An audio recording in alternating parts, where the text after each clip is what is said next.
आधी छोड़ पूरी को धावे, पूरी मिले ना आधी पावे।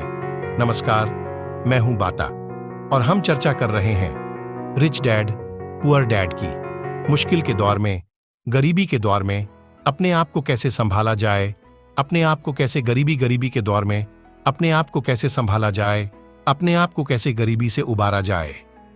इस बात को समझाने के लिए रॉबर्ट टी कियोसाकी बहुत ही अच्छा एग्जाम्पल देते हैं।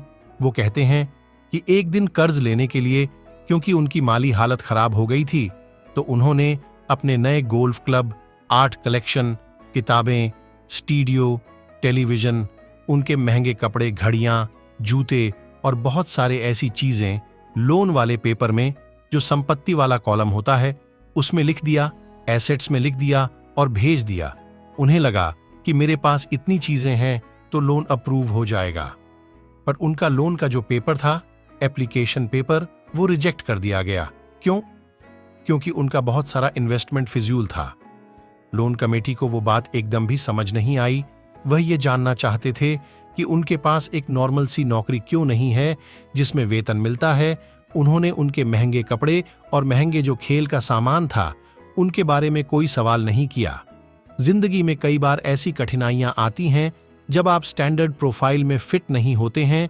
वह कहते हैं कि उन्हें बड़ा ही अचंभा होता है जब वह किसी को यह कहते हुए सुनते हैं कि उसकी नेटवर्थ करोड़ों रुपए है, लाखों रुपए हैं।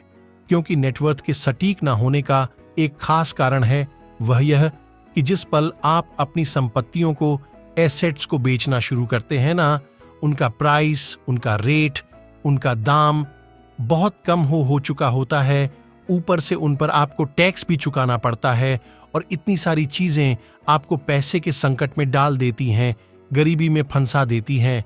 पैसा इकट्ठा करने के लिए वह अपनी प्रॉपर्टीज बेचते हैं, एसेट्स बेचते हैं। पहले तो वह अपनी पर्सनल प्रॉपर्टीज बेचते हैं, जो कि सच कहें तो बहुत ही कम बिकती हैं, और अगर बिकती भी है तो उस पर टैक्स होता है।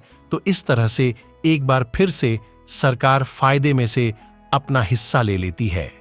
बैंक अपना हिस्सा ले लेता है और जो काम कर रहा होता है वह कर्ज में डूब जाता है। तो सीख यही है कि इन सारी चीजों में फंसने के बजाय अपने काम से काम रखिए। जो कर रहे हैं वह करते चलिए, कुछ भी छोड़िए नहीं।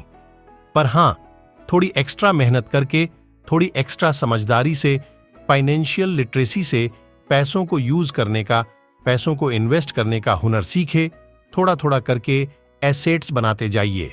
पर हां, ऐसी चीजों को खरीदने से बचिए जिनकी कीमत एक बार घर लाने पर कम हो जाती है, क्योंकि यह चीजें कभी भी एसेट्स नहीं हो सकती। गरीबी से बचने का एक दूसरा तरीका यह है कि अपने खर्च कम कर लें, अपनी रिस्पॉन्सिबिलिटीज को और घटा लें और मेहनत ज्यादा करना शुरू कर दें, जिससे इनकम ज्यादा हो।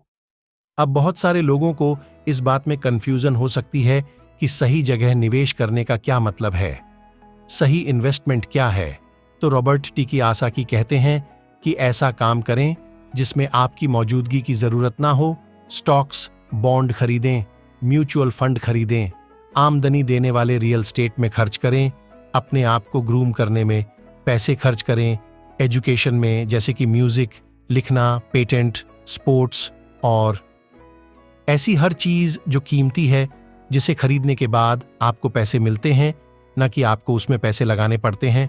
उस हर चीज में आप इन्वेस्ट कर सकते हैं।